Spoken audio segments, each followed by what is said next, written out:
പ്രിയമുള്ളവരെ, നമ്മൾ ഓരോ സമയത്തും ദിവ്യാരാധനയിലേക്ക് വരുന്നത് ദൈവം നമ്മോട് കാണിക്കുന്ന പ്രത്യേകമായ വാത്സല്യമായി, സ്നേഹമായി നമ്മൾ കണക്കാക്കണം. ബൈബിള് വായിക്കുമ്പോൾ നമുക്ക് മനസ്സിലാകും, ഈ വചനം കേൾക്കാനും കർത്താവിൻ്റെ അടുത്തേക്ക് ഒക്കെ വരാൻ കഴിയുന്നതിന് ചില യോഗ്യതകളൊക്കെ ഉണ്ട്.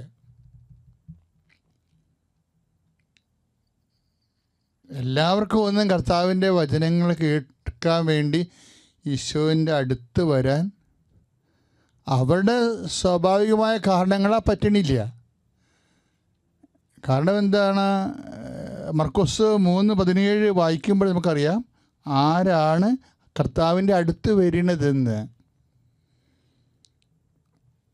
അവിടെ നിന്ന് താൻ ഇഷ്ടപ്പെട്ടവരെ തൻ്റെ അടുക്കലേക്ക് വിളിച്ചു. Praise the Lord, hallelujah. എന്നിട്ട് പറഞ്ഞ് അവിടുന്ന് താൻ ഇഷ്ടപ്പെട്ടവരെ തൻ്റെ അടുക്കലേക്ക് വിളിച്ചു. ഇപ്പൊ മർക്കോസ് 3:17 തിരുവചനങ്ങൾ വായിക്കുമ്പോൾ നമുക്കറിയാം നമ്മളിപ്പോൾ കർത്താവിൻ്റെ അടുത്ത് വന്നിരിക്കുകയാണ്. കാര്യം നമ്മൾ മനസ്സുകൊണ്ട് കർത്താവിൻ്റെ അടുത്താണല്ലോ. അപ്പോൾ അത് എന്തുകൊണ്ടാണ് ഇങ്ങനെ ആരാധന ഇപ്പോഴ് കൂടാൻ കഴിയണത്? കർത്താവിന് നമ്മളോട് ഇഷ്ടമുള്ളത് കൊണ്ടാണ്. അപ്പോൾ നമ്മുടെ യോഗ്യത എന്ന് പറയണത് എന്താണ്? കർത്താവിൻ്റെ ഇഷ്ടമാണ്. മർക്കോസിൻ്റെ സുവിശേഷം 3:13 കണ്ടോ? അവൻ തനിക്കിഷ്ടമുള്ളവരെ അവിടുത്തെ അടുത്തേക്ക് വിളിച്ചു. അപ്പം നമ്മളിപ്പോൾ ഓൺലൈനായാലും ലോകത്തിൻ്റെ ഏത് ഭാഗത്തായാലും കർത്താവിൻ്റെ അടുത്തേക്കുള്ളൊരു വിളിയാണ്. ആരാധനയുടെയും വചനം കേൾക്കാനുള്ള ഈ നിമിഷം കർത്താവ് നമ്മളെ വിളിക്കുമ്പോൾ പിന്നെ നമുക്ക് വേറെ ഒരു വിളിയും നമ്മൾക്ക് കേൾക്കാൻ ബാധ്യസ്ഥരല്ല. ഇപ്പം ചില ആൾക്കാരൊക്കെ ഇല്ലേ, പള്ളിയിൽ വന്നു, കുർബാന നടന്നുകൊണ്ടിരിക്കുന്ന സമയത്ത് അവരുടെ ജോലിക്കാര്യത്തിന് ആരെങ്കിലും അവരെ വിളിക്കുകയാണെങ്കിൽ ഒന്നാമത്തിൽ പള്ളിയിലുള്ള എല്ലാവരെയും ആ മൊബൈൽ റിംഗ് കേട്ട് അസ്വസ്ഥരാക്കും. പിന്നെ അവർ ചാടിപ്പുറത്ത് പോകും. കോൺസെക്രേഷൻ ടൈം ആണെങ്കിൽ പോലും പരിശുദ്ധാത്മാവ് നിറവോടെ ഇറങ്ങി വന്ന് ദിവ്യകുർബാന കർത്താവിൻ്റെ തിരുശരീരം മാറ്റുന്ന സ്വർഗീയ നിമിഷമാണെങ്കിൽ പോലും ഈ മനുഷ്യർ പുറത്തു പോയി ആ സമയത്ത് ഫോൺ ചെയ്യണ കാണാം. അപ്പോൾ അവർ പറയണത് ആ കോൾ അറ്റൻഡ് ചെയ്തില്ലെങ്കിൽ ചിലപ്പോൾ ആ മേശര് പിന്നെ വിളിക്കത്തില്ലെന്നാണ് പറയണത്. അങ്ങനെ അവരുടെ ജോലി പോകുമെന്നാണ് പറയണത്. അങ്ങനെ ഒരാളെന്നുമല്ല, ഞാൻ കുറേ ആൾക്കാർ ഇതുപോലെ കണ്ടിട്ടുണ്ട്. ദിവ്യകുർബാനയുടെ നടന്നുകൊണ്ടിരിക്കുന്ന സമയത്ത് ഫോൺ ശബ്ദിക്കുകയും ആ ഫോൺ സ്വിച്ച് ഓഫ് ചെയ്യാതെ നേരെ പുറത്ത് പോയി അവരോട് ആവശ്യത്തിന് സംസാരിച്ചിട്ട് തിരിച്ചു വരുന്നവരെ കണ്ടിട്ടുണ്ട്. അപ്പോൾ അവരോട് നമ്മൾ ചോദിക്കുകയാണെങ്കിൽ സൗമ്യമായി ചോദിക്കണേ, പറഞ്ഞാൽ അച്ഛാ ജോലി പോയാൽ എന്ത് ചെയ്യും എന്ന് ചോദിക്കും. നമുക്ക് ഈ പരീക്ഷണങ്ങളൊക്കെ വരണില്ലേ? ഇതാണ് അവസ്ഥ. ജോലി പോയി അപ്പോൾ നമുക്ക് നോക്കുമ്പോൾ അപ്പം കയ്യിൽ നിന്ന് പോയാൽ എന്ത് ചെയ്യും? കർത്താവ് പോയാൽ പിന്നെയും വരുമെന്ന് വിചാരിക്കാം. അപ്പം പോയാൽ എന്ത് ചെയ്യും? ജോലി പോയാൽ എന്ത് ചെയ്യും? അപ്പോൾ ഒരു ചെറിയ സിംഗിൾ ഇൻസിഡൻ്റ് കൊണ്ട് തന്നെ നമ്മളെ അങ്ങ് വിധിച്ചു, നമ്മൾ എവിടെയാണ് നിൽക്കുന്നത് എന്നുള്ളത് ബോധ്യമാക്കി കൊടുക്കുകയാണ് ശരിക്കും. പക്ഷെ ചില വില്ലന്മാരുണ്ട്, പരിശുദ്ധാത്മാവ് നിറവുള്ളവരുണ്ടേ പറയും, എനിക്ക് കർത്താവാണ് എന്നെ വിളിച്ച് നിർത്തിയിരിക്കുന്നത്. വല്ല ആണ്ടനും അഴകോടനും അപ്പം തരാമെന്നും പറഞ്ഞ് കാണിച്ച് വിളിച്ചാൽ കല്ല് അപ്പമാക്കാൻ പറഞ്ഞ ആൾക്കാരുടെ ഈ കാലഘട്ടത്തിലുള്ള തലമുറയായിരിക്കും വിളിക്കണത്. അപ്പോൾ നമ്മൾ ശ്രദ്ധിക്കേണ്ടതാണ്. കല്ലപ്പമാക്കാണ് പ്രശ്നമാണല്ലോ ബൈബിളിലെ ഒരു ഏറ്റവും വലിയ പ്രശ്നം. അപ്പം നമ്മളോർക്കും അത് സാത്താൻ പറഞ്ഞ ഒരു വിഷയമല്ലേ എന്ന് പറയും. അല്ല, ബൈബിൾ മൊത്തം അതാ. ബൈബിൾ മൊത്തം അതാണ്. ദൈവത്തെ തൂക്കി നോക്കുന്ന അപ്പത്തിനേക്കാൾ വലിയ പ്രാധാന്യം, അല്ല ദൈവത്തിനേക്കാൾ വലിയ പ്രാധാന്യം അപ്പത്തിന് കൊടുക്കുന്ന ഉണ്ടോ ഇല്ലയോ? Are you faithful or not?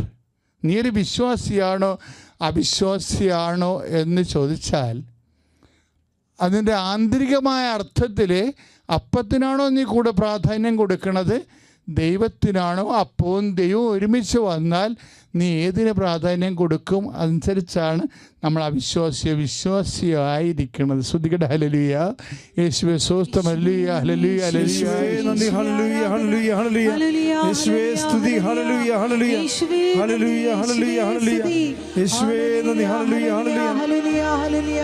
ആരാധന പാടാം മാലാഖമാരൊപ്പം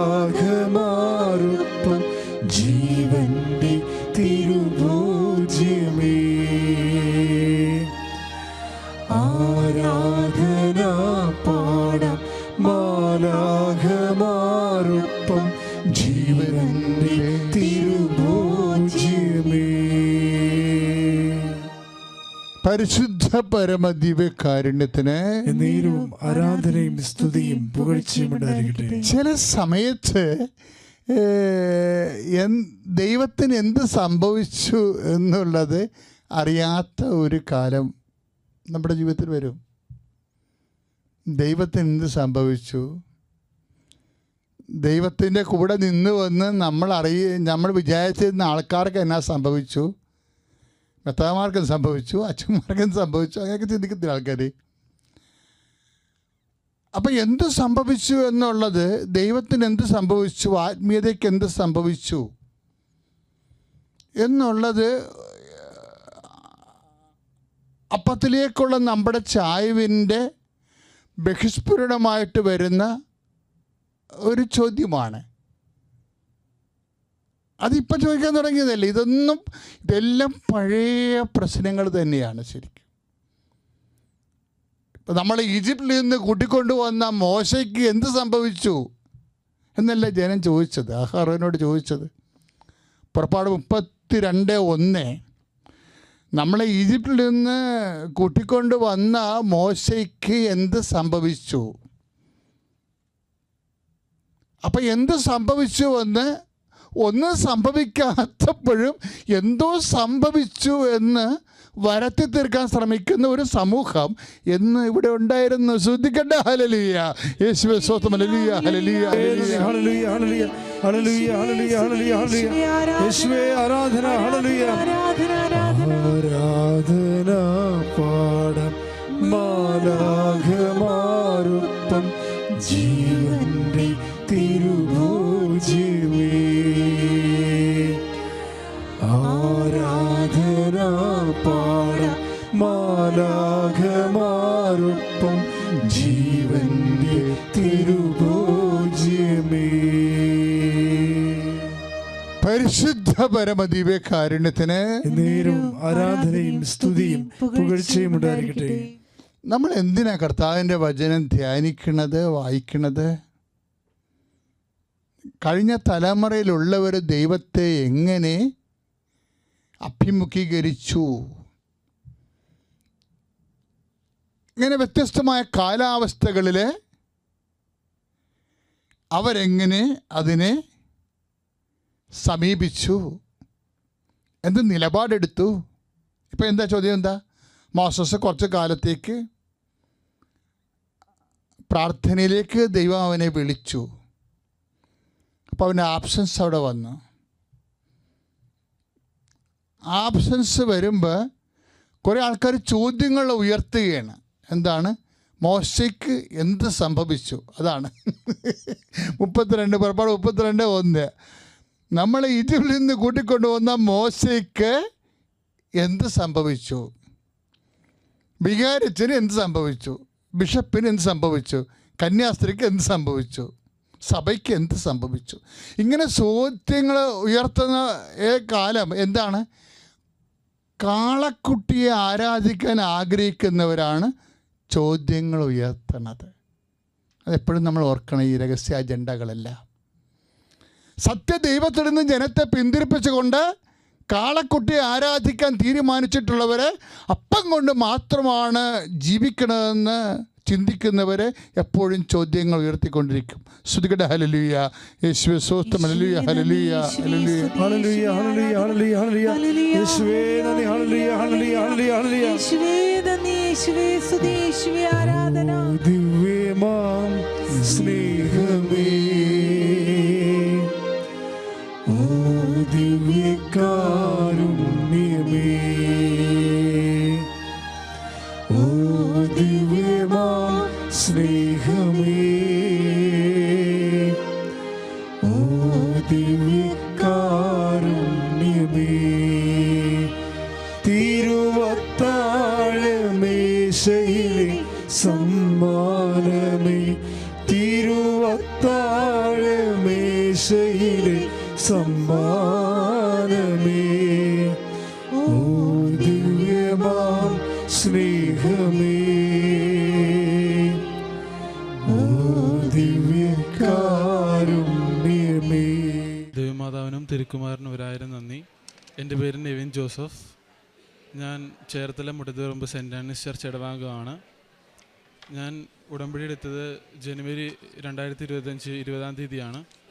അപ്പോൾ ഞാൻ ഉടമ്പടി എടുത്തതിൻ്റെ കാരണം എന്നാന്ന് വെച്ച് കഴിഞ്ഞാൽ, ഞാൻ +2 കഴിഞ്ഞപ്പോൾ തൊട്ട് എനിക്ക് എബ്രോഡ് പോയി പഠിക്കണമെന്നുള്ളൊരു ഒത്തിരി ആഗ്രഹം ഉണ്ടായിരുന്നു.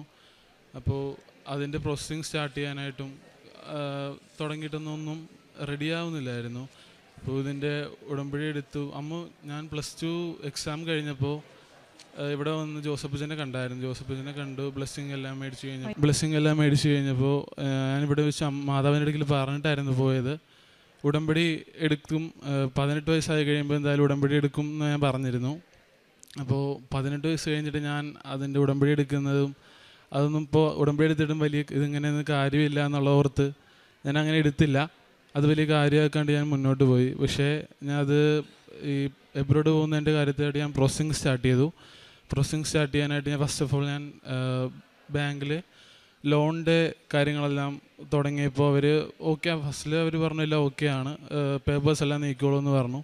പേപ്പേഴ്സെല്ലാം ഞാൻ കൊണ്ടുവന്ന് കൊടുത്തപ്പോൾ അവർ പറഞ്ഞു ഓക്കെ നമുക്ക് ഹെഡ് ഓഫീസിലോട്ട് ഫയൽ അയക്കാം എന്ന് പറഞ്ഞു. ഫയൽ അയച്ചു. ഒരു വൺ വീക്ക് കഴിഞ്ഞപ്പോൾ ഓൾമോസ്റ്റ് അവർ എന്നെ വിളിച്ചിട്ട് പറഞ്ഞു, നെവിൻ ലോൺ കിട്ടില്ല.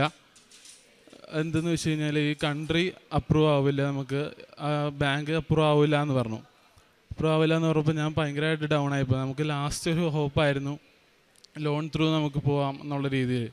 പക്ഷെ അതില്ല എങ്കിൽ എബ്രോഡ് പോകുന്നത് ഡ്രോപ്പ് ചെയ്യാം എന്നുള്ള രീതിയിലിരിക്കുമായിരുന്നു.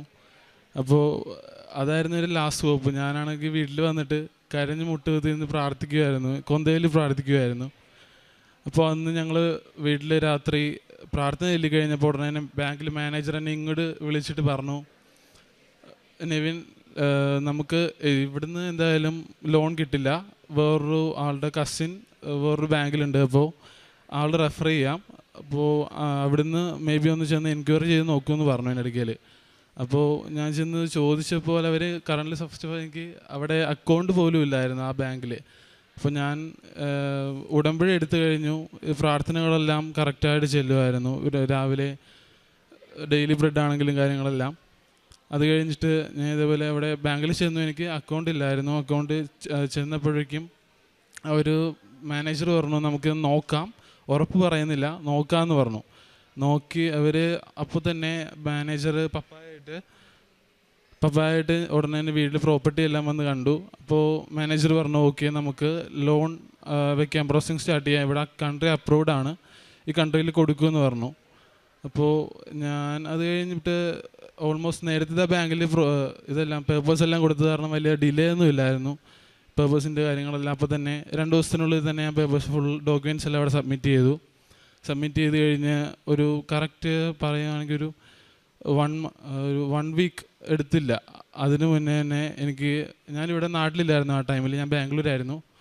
ആ ടൈമിൽ മാനേജറിനെ വിളിച്ചിട്ട് പറഞ്ഞു നെവിൻ ലോൺ സാങ്ഷൻ ആയിട്ടുണ്ട്, അപ്പോൾ നമുക്ക് ഇനി ബാങ്കിൽ വന്നിട്ട് ഇപ്പോൾ കാക്കി സൈൻ ഇടുന്ന കാര്യങ്ങളെല്ലാം ചെയ്യാമെന്ന് പറഞ്ഞു. അപ്പോൾ അത് കഴിഞ്ഞിട്ടാണെങ്കിൽ പിന്നെ യൂണിവേഴ്സിറ്റിയുടെ കാര്യങ്ങളിലേക്ക് ബാക്കി പ്രോസസ്സിങ് സ്റ്റാർട്ട് ചെയ്തു. യൂണിവേഴ്സിറ്റിയുടെ ഇതിലിപ്പോൾ അഡ്മിഷൻ എടുക്കാനായിട്ട് ഫസ്റ്റിലെ ഇൻ്റർവ്യൂ ഉണ്ടായിരുന്നു. ഇൻ്റർവ്യൂവിനിപ്പോൾ ഞാൻ പെട്ടെന്ന് ഒരു യൂണിവേഴ്സിറ്റി പറഞ്ഞു ഒരു 1 വീക്കിനുള്ളിൽ തന്നെ ഇൻ്റർവ്യൂ ഉണ്ടാവും. അപ്പോൾ ആപ്ലിക്കേഷൻ ലെറ്റർ ഇട്ട് കഴിഞ്ഞപ്പോൾ 1 വീക്കിൽ തന്നെ ഇൻ്റർവ്യൂ ഉണ്ടാവും. അപ്പോൾ അതിനും ടൈം ഉണ്ടാവില്ല. ഒന്നെങ്കിൽ ഇപ്പോൾ ഈ 1 വീക്കിനുള്ളിൽ നമ്മൾ ഇൻ്റർവ്യൂ അറ്റൻഡ് ചെയ്യുവാണെങ്കിൽ ഈ ഇൻടേക്കിൽ കയറി പോവാം, ഇല്ല എങ്കിൽ ഡെഫർ ആകുമെന്ന് പറഞ്ഞു എൻ്റെ ഇടയ്ക്കിൽ. അപ്പോൾ ഞാൻ പറഞ്ഞു എനിവേ നമുക്ക് എന്തായാലും അറ്റൻഡ് ചെയ്യാം എന്നുള്ള രീതിയിൽ ഞാൻ പറഞ്ഞു.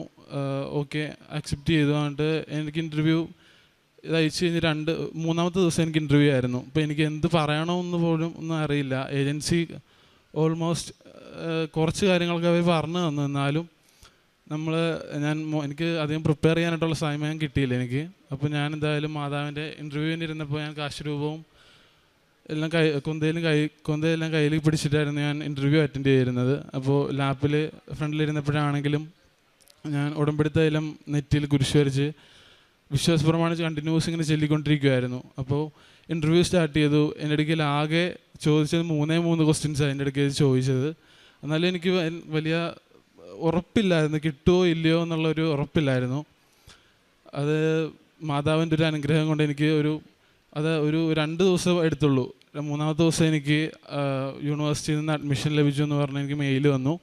അത് കഴിഞ്ഞിട്ടാണെങ്കിലും ഇപ്പോൾ അത് ഈ VFSൽ നമ്മളെല്ലാം ഡോക്യുമെൻറ്റ്സ് എല്ലാം സെറ്റായിട്ട് എടുത്തിട്ട് ഡോക്യുമെൻറ്റ്സ് എല്ലാം അവിടെ കൊണ്ട് സബ്മിറ്റ് ചെയ്യണം. അപ്പോൾ ഡോക്യുമെൻറ്റ്സിൽ അവിടെ VFSൽ അപ്പോയിൻമെൻറ്റ് എടുത്തു. അപ്പോയിൻമെൻറ്റ് കിട്ടാനെടുത്തിട്ട് ഡിലേ ആയിരുന്നു. എന്നാലും ഇങ്ങനെ കിട്ടി.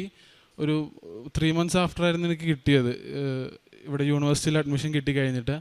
അപ്പോൾ VFSൽ അപ്പോയിൻമെൻറ്റ് എടുത്തു. അപ്പോൾ എൻ്റെ ഇടയ്ക്ക് ഏജൻസിക്കാർ പറഞ്ഞിരുന്നു ഒരു മിക്കവാറും നെവിൻ അവിടെ VFSൽ പോയവർക്കറിയാം എന്തായാലും അവിടെ ഭയങ്കര റഷ് ഉണ്ടാവും ഓൾമോസ്റ്റ്. അപ്പോൾ എല്ലാവരും പറയും അവിടെ പ്രീമിയം ലോഞ്ച് എടുക്കാനായിട്ട് എല്ലാവരും പറയും.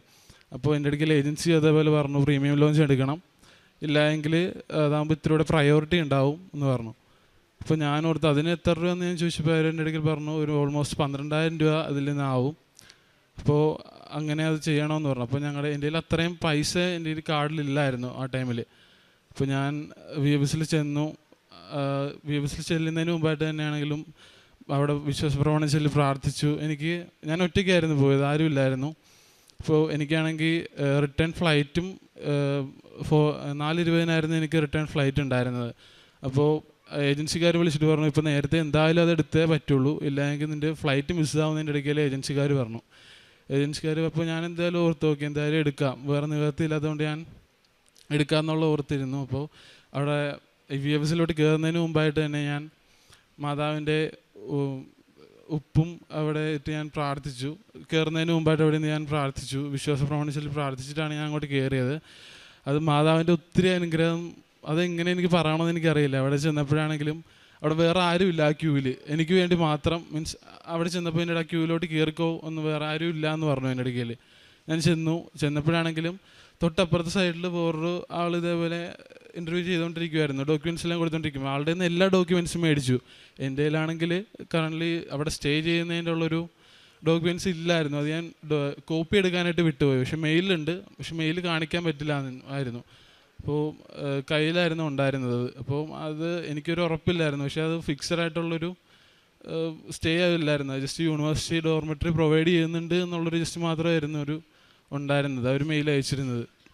അപ്പോൾ അവിടെയാണെങ്കിൽ തന്നെ എൻ്റെ അടുക്കൽ ആകെ ഞാൻ ഇപ്പുറത്തുള്ളൊരു വേറൊരു ചേട്ടൻ്റെ അടുക്കൽ കുറേ ഡോക്യുമെൻറ്റ്സും കാര്യങ്ങളെല്ലാം എവിടെയാണ് എന്നുള്ള കുറേ ഇങ്ങനെ ചോദിക്കുന്നുണ്ട്, ടഫായിട്ടുള്ള കാര്യങ്ങളെല്ലാം ചോദിക്കുന്നുണ്ടായിരുന്നു. എന്നിട്ട് പുള്ളി അടുക്കൽ പറഞ്ഞു പൊക്കോ എന്ന് പറഞ്ഞു വിട്ടു.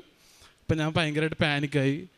എൻ്റെ കയ്യിൽ ആ ഒരു ഡോക്യുമെൻ്റ് ഇല്ലെങ്കിലും അറിയായിരിക്കും, ഓൾമോസ്റ്റ് പോയവർക്ക് എല്ലാവർക്കും അറിയായിരിക്കും ഒരു ഡോക്യുമെൻ്റ് ഇല്ലെങ്കിൽ തന്നെ എന്തായിരിക്കും അവരുടെ ഒരു ബുദ്ധിമുട്ടെന്ന്. അപ്പോൾ അവിടെ തന്നെയാണെങ്കിലും എനിക്ക് വേറൊന്നും ഞാൻ ആ ടൈമിൽ എൻ്റെ മൈൻഡിൽ വരുന്നില്ല. ഞാൻ വിശ്വാസപ്രമാണം കണ്ടിന്യൂസ് ഇങ്ങനെ ചൊല്ലിക്കൊണ്ടിരിക്കുക. അവിടെ ഫ്രണ്ടിൽ ആളിന്ന് ചോദിക്കുകയാണ്. അപ്പോൾ എൻ്റെ ഇടയ്ക്കൽ അവിടെയാണെങ്കിൽ ആകെ ചോദിച്ചത് അതെനിക്ക് ഒത്തിരി ഭയങ്കര ഒരു അത്ഭുതം. ഞാൻ ആൾക്കാരുടെ അടുക്കൽ ഇപ്പോൾ കൂട്ടുകാരുടെ അടുക്കൽ പറയുമ്പോഴാണെങ്കിൽ ആരും വിശ്വസിച്ചിട്ടില്ല ഇതുവരെ. അപ്പോൾ ഞാൻ ഇടയ്ക്കൽ ആകെ ചോദിച്ചത് ഇതേപോലെ ഒരു 4 ഡോക്യുമെൻറ്റ് മാത്രമാണ് എൻ്റെ ഇടയ്ക്ക് ചോദിച്ചത്. പാസ്പോർട്ടും പിന്നെ VFSലെ അപ്പോയിൻമെൻറ്റും കൊടുത്ത് മീഡിയേഷൻ ലെറ്ററും യൂണിവേഴ്സിറ്റിയിലെ അക്സെപ്റ്റൻസ് ലെറ്ററും. ഇത് മാത്രമായിരുന്നു എൻ്റെ ഇടയ്ക്ക് ചോദിച്ചത്. അതെനിക്ക് ഒട്ടും അത് ഭയങ്കര വലിയൊരു അനുഗ്രഹമായിരുന്നു. ഓൾമോസ്റ്റ് ഇവിടെ പോയവർക്ക് എല്ലാവർക്കും അറിയാം എന്തോരം ഡോക്യുമെൻറ്റ്സാണ് നമ്മൾ അന്നേരം പോകുമ്പോൾ ക്യാരി ചെയ്യുന്നതെന്ന്. എൻ്റെ ഫയലിലാണെങ്കിൽ ഒരു നിറച്ച ഡോക്യുമെൻറ്റ്സ് ആയിരുന്നു എൻ്റെ കയ്യിലുണ്ടായിരുന്നത്. 1 and same അങ്ങനെ കുറേ ഡോക്യുമെൻറ്റ്സും കാര്യങ്ങളെല്ലാം ഉണ്ടായിരുന്നു. ഇത് കഴിഞ്ഞിട്ടാണെങ്കിലും അവിടെ സബ്മിറ്റ് ചെയ്തു, തിരിച്ചു വന്നു. കറക്റ്റ് അവർ പറഞ്ഞിരുന്നത് നമുക്ക് ഇവിടെ ലിത്വാനിയ എന്ന് പറയുന്നൊരു കൺട്രിയിലായിരുന്നു ഞാൻ പോകാനായിട്ടിരിക്കുന്നത്. അപ്പോൾ ആ കൺട്രിയിൽ പാസ്പോർട്ടിൽ വിസ സ്റ്റാമ്പ് ചെയ്യില്ല, അതിന് ഒരു TRP കാർഡാണ് നമുക്ക് ലഭിക്കുന്നത്. അപ്പോൾ ആ കാർഡ് വരാനായിട്ട് അവർ പറഞ്ഞിരുന്നത് 45 വർക്കിംഗ് ഡേയ്സ് എന്നായിരുന്നു പറഞ്ഞിരുന്നത്. അപ്പോൾ എനിക്ക് 45 വർക്കിംഗ് ഡേയ്സിന് പകരം 3 മാസം കഴിഞ്ഞു, 4ാമത്തെ മാസമായി, എനിക്ക് വരുന്നില്ല.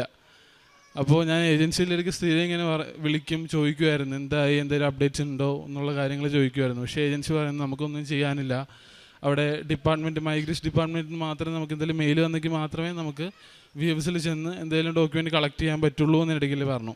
അപ്പോൾ എനിക്ക് വേറൊരു ഓപ്ഷൻ ഇല്ല. ഇതിപ്പോൾ എനിക്ക് സെപ്റ്റംബറിൽ ക്ലാസ് 15-ാം തീയതി ക്ലാസ് തുടങ്ങും. അപ്പോൾ 12-ാം തീയതി ഇവിടെ റിപ്പോർട്ട് ചെയ്യുകയും വേണം സെപ്റ്റംബറിൽ. അപ്പോൾ ഈ കഴിഞ്ഞ ഇത്ര നാളായിട്ട് എനിക്ക് വരുന്നില്ലായിരുന്നു, TRP കാർഡൊന്നും അതിൻ്റെ മെയിലൊന്നും വരുന്നില്ലായിരുന്നു. ഞങ്ങൾ എല്ലാ ദിവസവും ഞാൻ നേരത്തെ എങ്ങനെയെന്ന് വെച്ച് കഴിഞ്ഞാൽ കുടുംബ പ്രാർത്ഥനകളൊന്നും വലിയ രീതിക്ക് ഉണ്ടാവത്തില്ല. ഞാൻ ആ ടൈം ആകുമ്പോൾ ഇവർ പ്രാർത്ഥനയിൽ ഇരുന്ന സമയത്ത് ഞാൻ ആ ഫ്രണ്ട്സായിട്ട് ഇങ്ങനെ എവിടെയെങ്കിലും പുറത്തോട്ടൊക്കെ പോകും. വലിയ രീതിക്ക് എനിക്ക് അങ്ങനെ ഇതിലൊന്നും ഞാനിത് അവിടെ അറ്റൻഡ് ചെയ്യാറില്ലായിരുന്നു, പ്രാർത്ഥനകളൊന്നും ഞാൻ വരാറില്ലായിരുന്നു. പക്ഷേ ഈ ഉടമ്പടി എടുത്തതിൽ പിന്നെ ഞാൻ ഈ കൊന്തയിൽ നിന്ന് കാര്യങ്ങളൊക്കെ ആണെങ്കിൽ ഒരു കുടുംബ പ്രാർത്ഥന കൂടാതെ ഞാൻ 10-12 പ്രാവശ്യമൊക്കെ ജപമാല ചൊല്ലി പ്രാർത്ഥിക്കുമായിരുന്നു ഇവിടെ വീട്ടിലിരുന്ന്. അപ്പോൾ അതിൻ്റെ ഫലമായിട്ട് എനിക്ക് കഴിഞ്ഞ ചൊവ്വാഴ്ച എനിക്ക് TRP കാർഡ് വന്നു.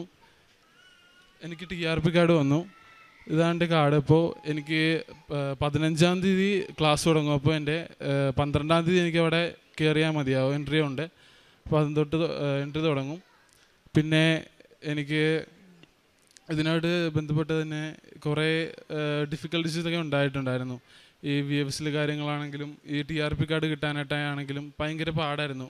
അപ്പോൾ എനിക്ക് വേറൊരു ആഗ്രഹം ഉണ്ടായിരുന്നത് എന്നാന്ന് വെച്ചാൽ എനിക്ക് ഞങ്ങളുടെ പള്ളിയുടെ റീസെൻ്റ്ലി ലാസ്റ്റ് വീക്കായിരുന്നു ഞങ്ങളുടെ പള്ളിയുടെ വെഞ്ചിരിപ്പ്, പുതുക്കി പണി കഴിഞ്ഞിട്ട് വെഞ്ചിരിപ്പായിരുന്നു. അപ്പോൾ അത് കഴിഞ്ഞിട്ട് ഈ നാളെ പള്ളിയിൽ പുതിയ പെരുന്നാളാണ്, പുതിയ പള്ളിയിൽ. അപ്പോൾ ഞാൻ പള്ളിയിൽ അത്യാവശ്യം CLCയിലൊക്കെ ആക്റ്റീവായിരുന്നു. അപ്പോൾ ഞാൻ പള്ളിയിലെ കീബോർഡിസ്റ്റാണ്. അപ്പോൾ എനിക്ക് ലാസ്റ്റായിട്ടൊന്ന് പള്ളിയിലെ കുർബാന കൂടിയിട്ട് എനിക്കൊന്ന് പോകണം, പുതിയ പള്ളിയിലെ പെരുന്നാൾ കുർബാന കൂടിയിട്ട് പോകണം എന്നൊരു ആഗ്രഹം ഉണ്ടായിരുന്നു. അത് മാതാവിൻ്റെ അടുത്ത് ഞാൻ എപ്പോഴും പ്രാർത്ഥിക്കുമായിരുന്നു. ഒരു ജപമാലയിൽ എപ്പോഴും പ്രാർത്ഥിക്കും, എനിക്ക് ഒരു കുർബാന കൂടിയിട്ടെങ്കിലും പോകണം, പുതിയ പള്ളിയിലെ കുർബാന കൂടിയിട്ട് എങ്ങനെയെങ്കിലും പോകണം എന്നുള്ള രീതിയിൽ പ്രാർത്ഥിക്കുമായിരുന്നു. അപ്പോൾ അതിൻ്റെ ഫലമായിട്ട് ഞാൻ പ്രാർത്ഥനയിൽ പരമായിട്ട് എനിക്ക് മാതാവിൻ്റെ പിറവി തിരുനാളിൻ്റെ തന്നെ, അതായത് തിങ്കളാഴ്ച 5:20 ഞാൻ ലിത്വാനിയയ്ക്ക് പോവുകയാണ്. അപ്പോൾ ഇത്രയും അനുഗ്രഹങ്ങൾ തന്ന മാതാവിന് തിരുക്കുമാരനും 1000 നന്ദി. ഞാൻ കാരുണ്യ പ്രവൃത്തികളായിട്ട് ചേരുന്നത് ഇവിടെ ഓൾഡ് ഏജ് ഹോമിലൊക്കെ അമ്മയായിട്ട് പോവുമായിരുന്നു. പിന്നെ ഇവിടെ ഒരു നേരത്തെ ഫുഡ് വീക്കിലി ടൈസ് ഞാൻ കൊടുക്കുമായിരുന്നു ഇവിടെ. പിന്നെ പത്രങ്ങൾ ഞാനും അമ്മയും ഉടമ്പടി എടുത്തതാണ്. അപ്പോൾ ഞാനും അമ്മയും കൂടെ പത്രം ഇവിടെ നേരെ മേടിച്ചു, നേരെ ഓട്ടോ സ്റ്റാൻഡിലും പിന്നെ ഹോസ്പിറ്റൽസിലൊക്കെ ആയിട്ട് ഞങ്ങൾ കൊണ്ടുപോയി കൊടുക്കുമായിരുന്നു. ഞാൻ ഉടമ്പടി എടുത്തത് 2023 മാർച്ച് 6-ാം തീയതിയാണ്. മോൻ്റെ ഒരു കാര്യം ആണ് മെയിനായിട്ട് ഞങ്ങൾ വെച്ചിരുന്നത്. പിന്നെ അതുകൂടാതെ തന്നെ എൻ്റെ ഹസ്ബൻഡിന് വയറിൽ ചെറിയ പ്രശ്നങ്ങളൊക്കെ ഉണ്ടായിരുന്നു. അതായത് വയറുവേദനയും ഗ്യാസ് കയറിയിട്ട് ഭയങ്കര പ്രശ്നങ്ങളായിരുന്നു. മെഡിക്കൽ കോളേജിൽ കൊണ്ട് കാണിച്ചപ്പോൾ അവർ പല ടെസ്റ്റുകളൊക്കെ ചെയ്യാൻ പറഞ്ഞു. അത് ചെയ്ത് കഴിഞ്ഞപ്പോഴത്തേന് എന്നും ഉടമ്പടി തൈലവും പിന്നെ രാവിലത്തെ പ്രാർത്ഥനയും 5:30 പ്രാർത്ഥനയും എല്ലാം എല്ലാ ദിവസവും ഞങ്ങൾ കൂടുമായിരുന്നു എല്ലാവരും കൂടെ. അങ്ങനെ നിൽക്കുന്ന സമയത്താണ് ഈ സംഭവം ഇങ്ങനെ ഉണ്ടായത്. എന്നിട്ട് വെയിറ്റ് കുറയുന്നപ്പോൾ CT സ്കാൻ എടുക്കണം എന്നങ്ങനെ ഡോക്ടർ പറഞ്ഞു.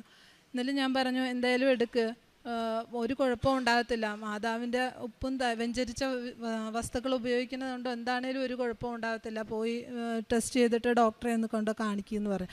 ഡോക്ടർ ബ്ലഡൊക്കെ ടെസ്റ്റ് ചെയ്യാൻ ആദ്യം പറഞ്ഞിരുന്നു. ബ്ലഡ് ടെസ്റ്റ് ചെയ്തപ്പോഴും പിന്നെ വീണ്ടും അത് പിന്നെയും അങ്ങനെ ഉണ്ടായി കഴിഞ്ഞപ്പോഴത്തേന് പിന്നെ അവർ പറഞ്ഞതാണ് CT സ്കാൻ എടുക്കാൻ പറഞ്ഞത്. CT സ്കാൻ എടുത്തപ്പോഴും ഞാൻ പറഞ്ഞു ഒന്നും വരത്തില്ല, എന്താണേലും എല്ലാ ദിവസവും ഡെയിലി ബ്രെഡ് കൂടാറുണ്ട്, പിന്നെ ധ്യാനം എല്ലാ ആഴ്ചകളിലും മുടങ്ങാതെ ഞങ്ങളെല്ലാവരും ധ്യാനം കൂടാറുണ്ട്, അമ്മയൊഴികെ. അമ്മ പ്രായമായതുകൊണ്ട് അങ്ങനെ മുഴുവൻ കൂടാറില്ല. അപ്പം അങ്ങനെ എൻ്റെ ജീവിത പങ്കാളിയുടെ കാര്യം പറഞ്ഞത് തീർന്നില്ല. അപ്പോൾ അങ്ങനെ CT സ്കാൻ എടുത്തു കഴിഞ്ഞപ്പോഴത്തേനും പറഞ്ഞു വേറെ ഒരു പ്രശ്നങ്ങളും ഇല്ല, ഒന്നുകൊണ്ടും പേടിക്കേണ്ട. പിന്നെ മാതാവിൻ്റെ ഉപ്പും തൈലവും എല്ലാം വെഞ്ചരിച്ച വസ്തുക്കളെല്ലാം എല്ലാ ദിവസവും കഴിക്കുന്നതുകൊണ്ട് വേറെ ഒരു പ്രശ്നങ്ങളും ഇല്ലയെന്ന് ഡോക്ടർ പറഞ്ഞു. ഇത്രയും അനുഗ്രഹങ്ങളെല്ലാം തന്ന മാതാവിനും ഈശോയ്ക്കും കോടാനുകൂടി നന്ദി അർപ്പിച്ചുകൊണ്ട്. പിന്നെ എൻ്റെ പ്രേക്ഷിത പ്രവർത്തനം എന്ന് പറഞ്ഞാൽ കൊച്ചു പറഞ്ഞു കഴിഞ്ഞു. ഞാനാണെങ്കിൽ ഞങ്ങളുടെ തൊട്ടടുത്ത് തന്നെ ഓൾഡ് ഹോമുണ്ട്. അവിടെ ഞാൻ പോയി അവരുടെ ശുശ്രൂഷകളെല്ലാം തന്നെ ചെയ്യും. അവരെ കുളിപ്പിക്കും, അവരുടെ വസ്ത്രങ്ങളെല്ലാം കഴുകി കൊടുക്കും, മൂത്രത്തുണികളെല്ലാം. അതിനൊന്നും എനിക്കൊരു മടിയില്ല. ആദ്യമായിരുന്നു എനിക്ക് ഭയങ്കര ബുദ്ധിമുട്ടായിരുന്നു. പക്ഷേ അത് കഴിഞ്ഞപ്പോഴത്തേനും ഞാൻ എല്ലാ കാര്യങ്ങളും ഇതേപോലെ പത്രം കൊടുക്കാനാണേലും ഭയങ്കര ഇൻട്രസ്റ്റാണ്. എല്ലാ മാസവും ഞാനും പിള്ളേരും കൂടെ, മൂത്തയാളുണ്ടെങ്കിൽ അവനും കൂടെ പോരും. അങ്ങനെ ഞങ്ങൾ വന്ന് പത്രം വാങ്ങിച്ച് വിശുദ്ധ തൈലം പിന്നെ കുരിശ് വരച്ചിട്ട് വിശ്വാസ പ്രമാണം ചൊല്ലി ഓരോരുത്തരോടും ഞങ്ങളുടെ അനുഭവങ്ങൾ ഓരോന്ന് പറഞ്ഞിട്ടാണ് അവർക്ക് കൊടുക്കാറ്. അതായത് വണ്ടാന ഹോസ്പിറ്റലിലും ഓട്ടോറിക്ഷ സ്റ്റാൻഡിലും പെട്രോൾ പമ്പിലും അവിടെ ഇവിടെ എല്ലായിടത്തും ഞങ്ങൾ വണ്ടിയിൽ നടന്ന് തന്നെ ഞങ്ങൾ കൊടുക്കാറുണ്ട്. ഇതൊക്കെയാണ് എൻ്റെ കാരുണ്യപ്രവൃത്തികളും പ്രേക്ഷിത പ്രവർത്തനവും. അനുഗ്രഹങ്ങളെല്ലാം തന്ന അമ്മയ്ക്കും ഈശോയ്ക്കും കോടാനുകൂടി നന്ദി അർപ്പിക്കുന്നു. ഇനിയും ജീവിതാവസാനം വരെ ഉടമ്പടിയിൽ തന്നെ ജീവിക്കുവാൻ ഞങ്ങളെ അനുഗ്രഹിക്കണമെന്ന് മാതാവിനോട് മുട്ടിപ്പായി ഞങ്ങൾ പ്രാർത്ഥിക്കുന്നു.